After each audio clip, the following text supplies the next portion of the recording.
Welcome back, Axis and Allies fans. This is NATO on the CIC, and this is the start of the Boxer Rebellion. Well, yeah, it is the start of the Boxer Rebellion, but the start of the Second Boer War and the Boxer Rebellion. Now, get into the particulars. The Second Boer War started. Well, there's several reasons, as all wars are, but the main reason is, or at least played a big part in it, is arguably the largest diamond deposit on the planet was discovered in the Transvaal. Now, going back to the First Boer War, the outcome of that, given to England's pretty substantial defeat, was the British would have control over foreign affairs, but the Boers would more or less have autonomy within their borders. And well, diamonds being discovered changed all that. The flood of immigrants from all nations, but particularly British, seeking to make their fortune in the diamond trade, caused tensions between the British and the Boers to flare up again, and unfortunately could not be resolved peacefully. I'm drastically oversimplifying here, but that's the crux of it, and war between the British and the Boers started up once again in 1899. Now, simultaneously, the Boxer Rebellion happens in China. Now, what the crux of this is,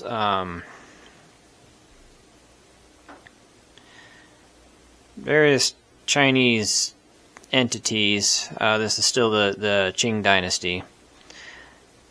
Whether it be peasant, noble, lord, whatever.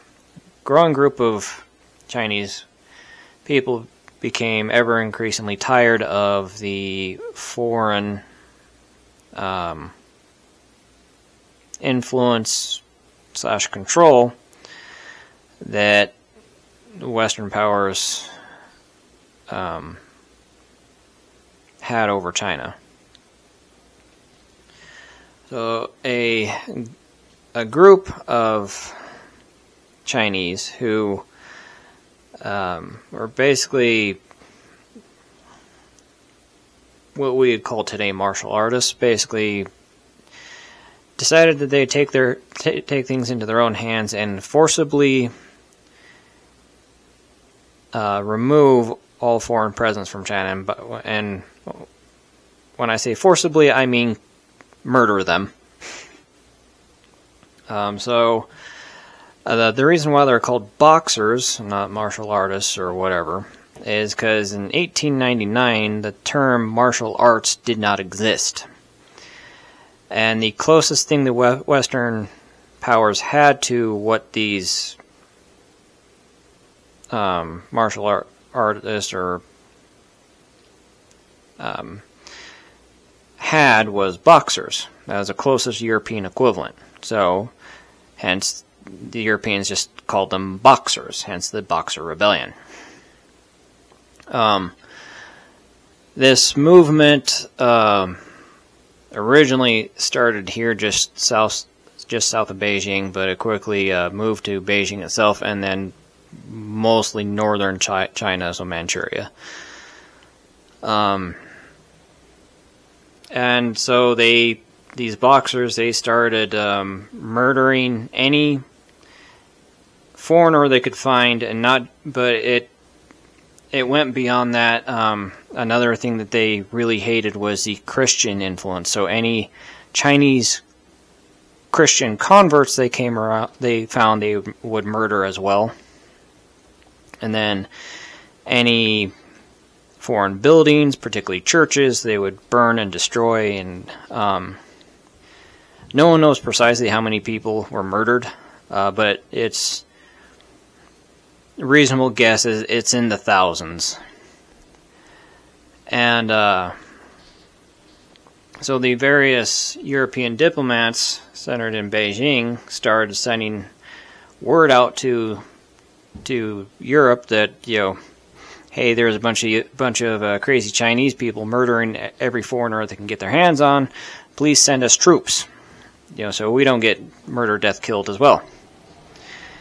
And what happened was a coalition of 8 different nations banded together to send troops to mostly save the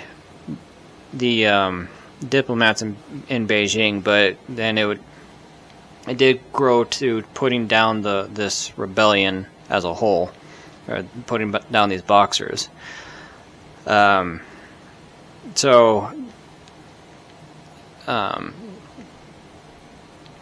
eventually had the United States, England, France, Germany, Italy, Russia, Japan, and I'm missing one nation. Anyway, and it became known as the Eight Nation Army, and is arguably the world's first policing action. But the other wrinkle to this is the Qing Dynasty government under the Empress Dowager Cixi sided with the Boxers. So this went from sending a relief force to protect the European delegates in Beijing from a minor group of extremists to an all-out war with China. Ultimately, the European powers were successful for a multitude of reasons. One being, while the Qing Dynasty had taken steps to modernize their military, and so the Qing Dynasty, the Imperial Army, was reasonably modern at this point in time.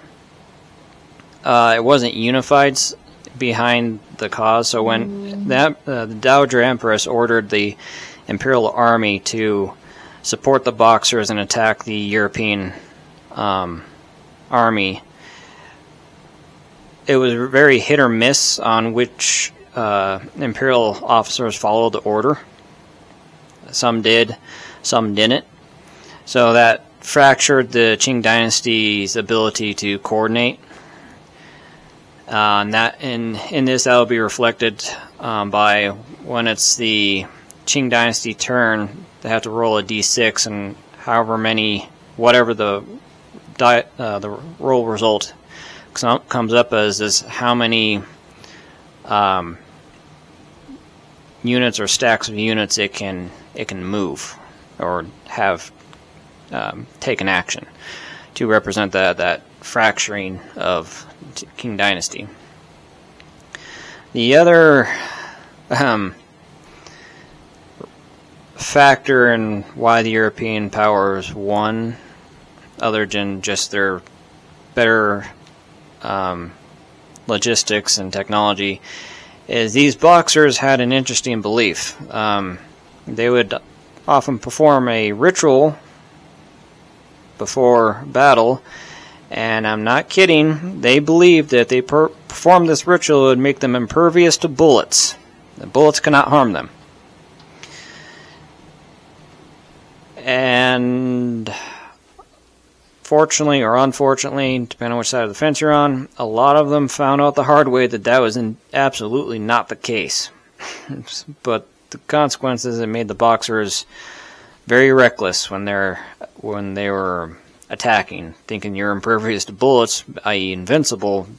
They didn't really bother too much with tactics and just kind of threw human waves of bodies at the Europeans, and you can imagine the results.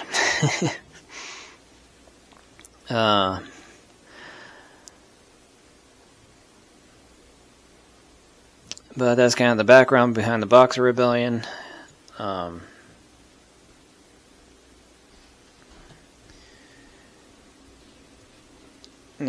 like I said, the Boer War, that was predominantly because diamonds were discovered.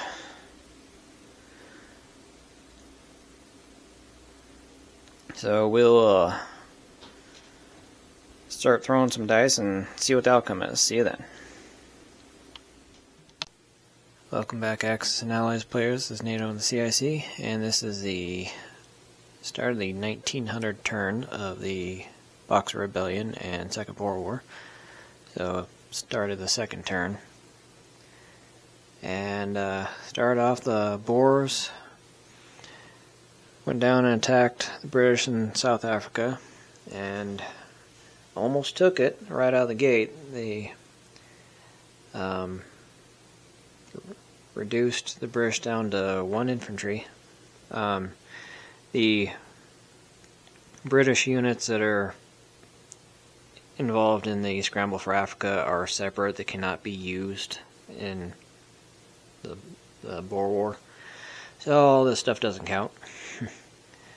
But they almost took it and reduced it down to 1 infantry. Then England reinforced it. They produced an artillery from the factory and then put down 2 militia. That's the maximum they could put out in South Africa. And then for the rest, England just laid down as many transports as it could to get that army in England and start sending it down to reinforce South Africa. And while England will help in the Boxer Rebellion via India, England's main effort is going to be against the Boers. Most of its energy and production is going to go towards fighting the Boers. Pretty much the only thing England is going to contribute to the Boxer Rebellion is what it can produce out of Calcutta, which isn't going to be much. But the European powers have more than enough between the Germans, the French, the Americans, the Russians, and the Japanese. Primarily the Russians and Japanese, they'll have more than enough to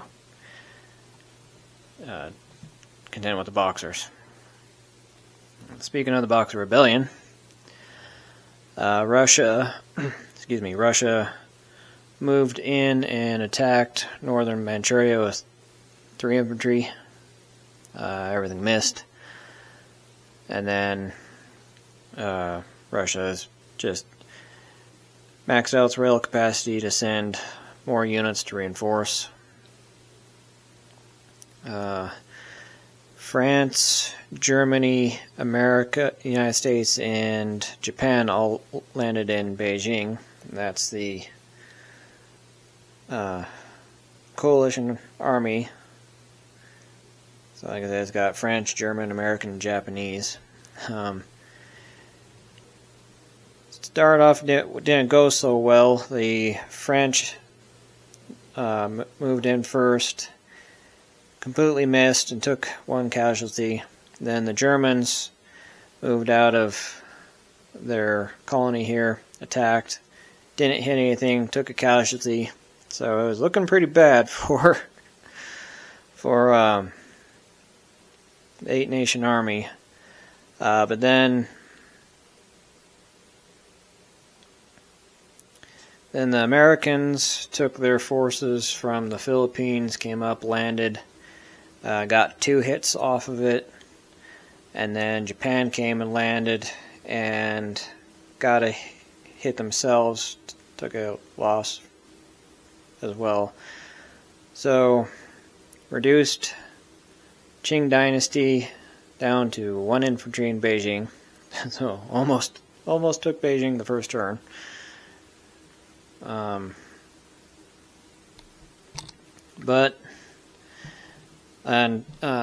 the Qing Dynasty, they got a bad roll on how many units they could move. They only got a 1, so it's only able to move the infantry in Henan into Beijing, so that hurt them pretty substantially.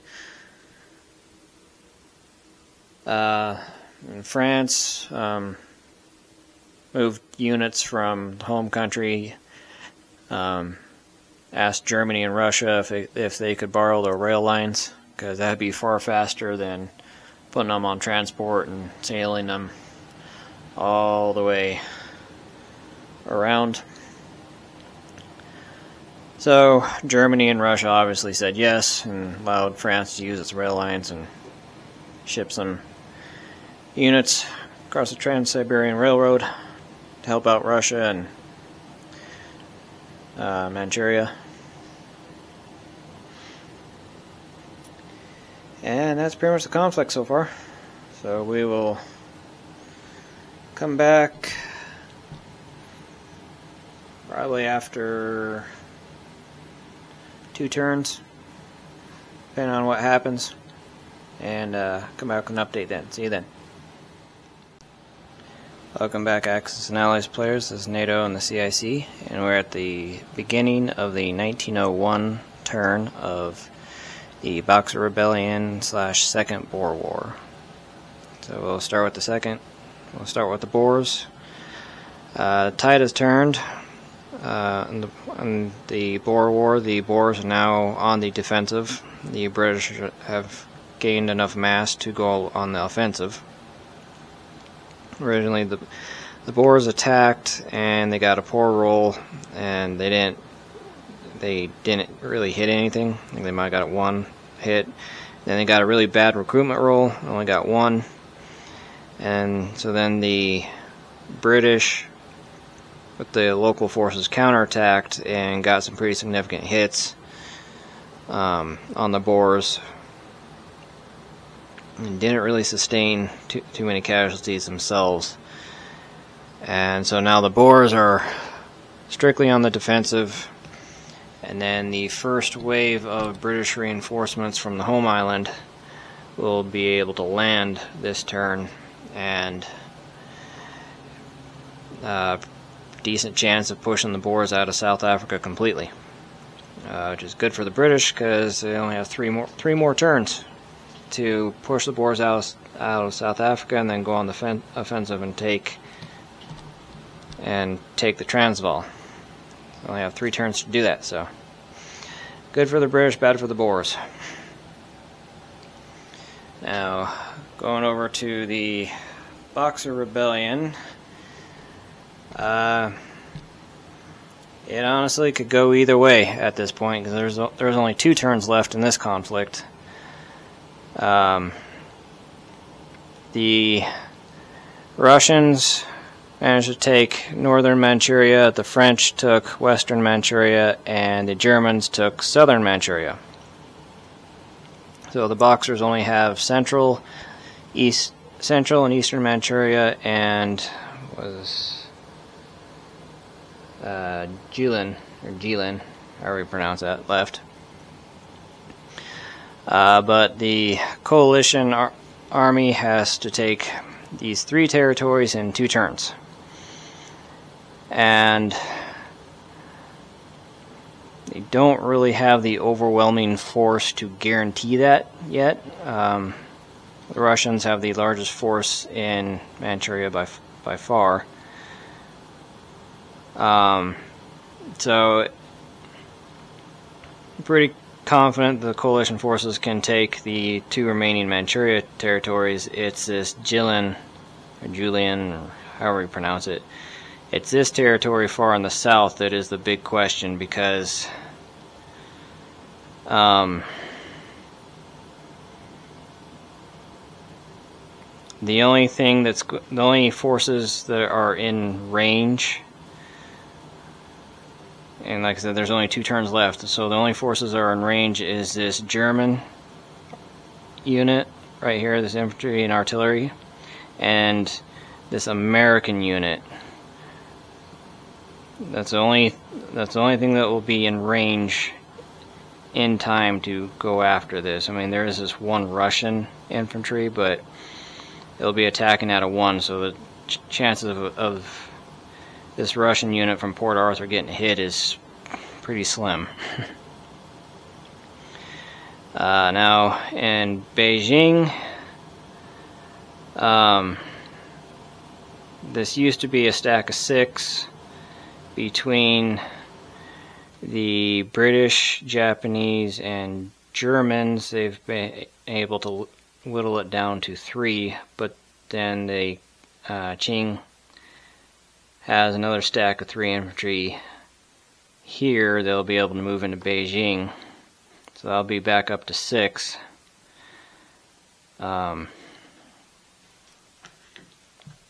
This is the coalition army in Beijing. Americans were wiped out. That's awesome. The Americans were wiped out, and the Germans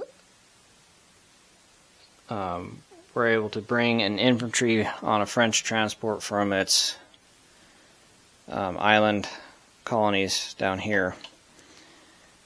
And they managed to get a hit, but took a loss on themselves. The British landed, got a hit. The Japanese got the most hit and has the largest army by far. So it's gonna depend on the Japanese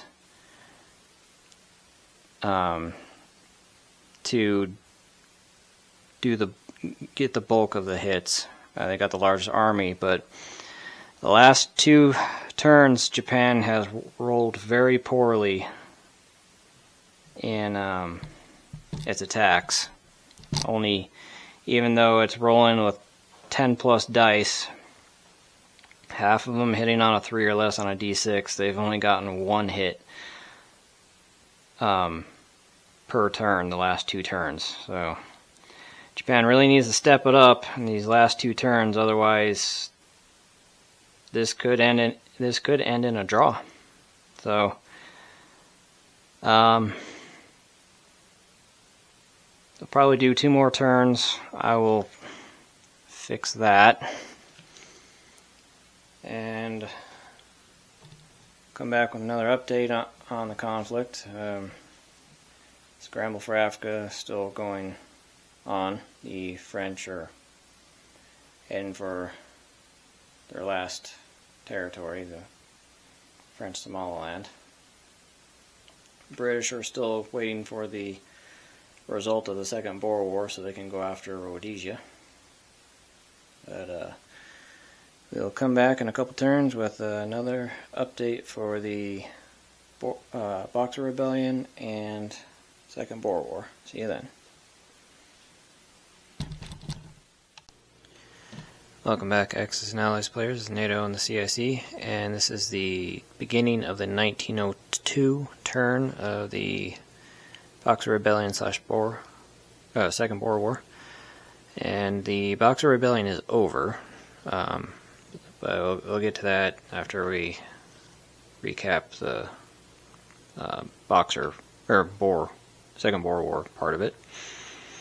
As you can see, the British finally pushed the Boers out of South Africa, so this turn they'll be able to push into Transvaal and hopefully take it. And this is the last turn for that, so we'll see what kind of recruitment roll the Boers get. The last 3 turns, the Boers have gotten really poor recruitment rolls. They've only rolled a 1 last 3 turns, so hope for the British sake, hopefully that trend continues, and then they'll only be facing 2 infantry. From the Boers' perspective, hopefully that changes. The Boer recruitment is a d6. You roll it, whatever the value is, divided by half, rounded down, and that's how many infantry they get. So I'll come down to last turn, last roll of the dice, which is always a good thing. Now the Boxer Rebellion, like I said, is over, and it ended in a coalition victory. The Boxers fell about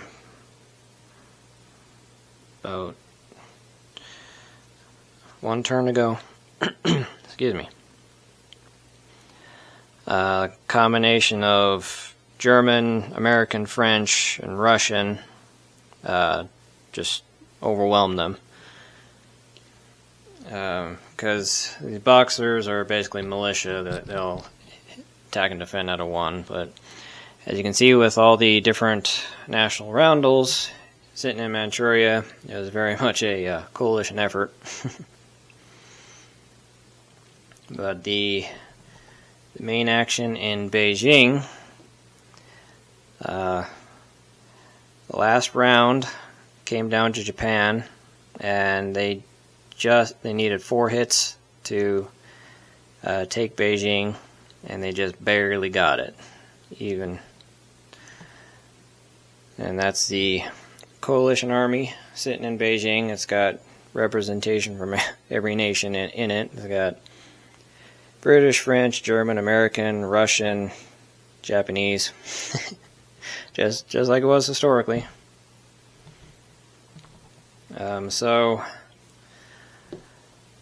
This would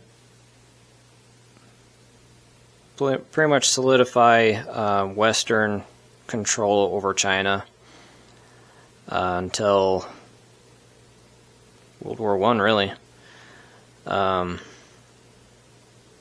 For Russia, this would basically give Russia control of Manchuria, which would be a major cause for the war with Japan in 2 years.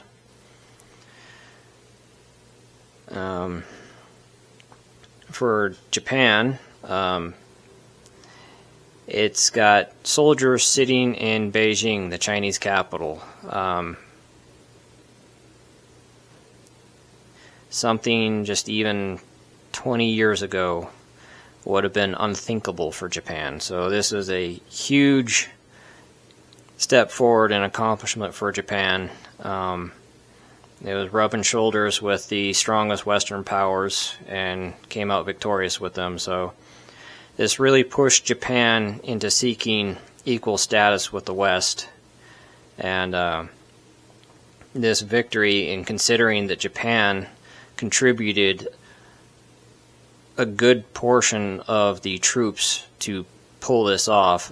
Japan and Russia contributed more troops than all the rest of the other powers combined. So, with Japan contributing a good portion of the troops and standing shoulder to shoulder with the Western powers and coming out victorious, this really pushed Japan into thinking that they deserved to be treated as equals with the West. And Europe's lack of agreement on that status would cause problems down the road, but we'll jump off that bridge when we get to it. But for now, this pretty much sets the stage for the Russo-Japanese War 2 years down the road, like I said, because Russia basically gains control of Manchuria, which Japan did not like because they thought it threatened their hold on Korea, and Japan wanted to expand into Manchuria itself, so that would cause a conflict 2 years later. So the whole scenario is not over yet. We've still got one more turn in the Second Boer War, but the Boxer Rebellion portion is over. So we'll do the last turn of the Second Boer War and see if England can make up for its humiliating defeat in the first round of this conflict. So see you then. Welcome back, Axis and Allies players, NATO and CIC, and this is the conclusion to the Second Boer War. And Both sides got the best rolls of the entire scenario. The Boers, they did their recruitment roll, rolled a 6, so that meant they got 3 infantry. So that put their total up to 4. So then England attacked, and getting 4 hits, one roll with what they had, was a very tall order. But then England got the best roll. They have the whole scenario, and they managed to get 6 hits. So the British pulled it off. The Boers have been defeated. What this does going forward historically, not a whole lot, other than Boer autonomy is crushed completely and forever. The British gain complete and total control over the Transvaal, and all those immigrants from all over the place get to mine to their heart's content for diamonds. That's about it.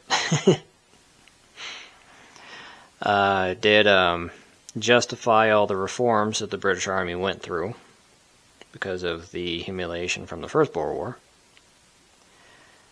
So the British Army going into World War I is drastically different than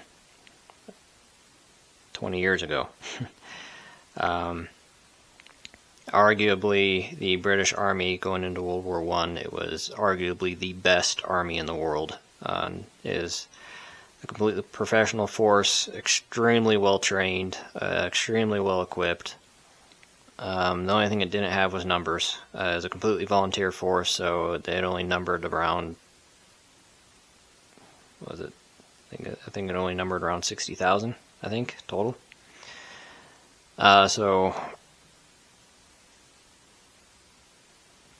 it was probably the best army in the world, but it was also one of the smallest. So, but and then the next conflict is the Russo-Japanese War of 1904 and 1905. So we will set up the board for that. See you then.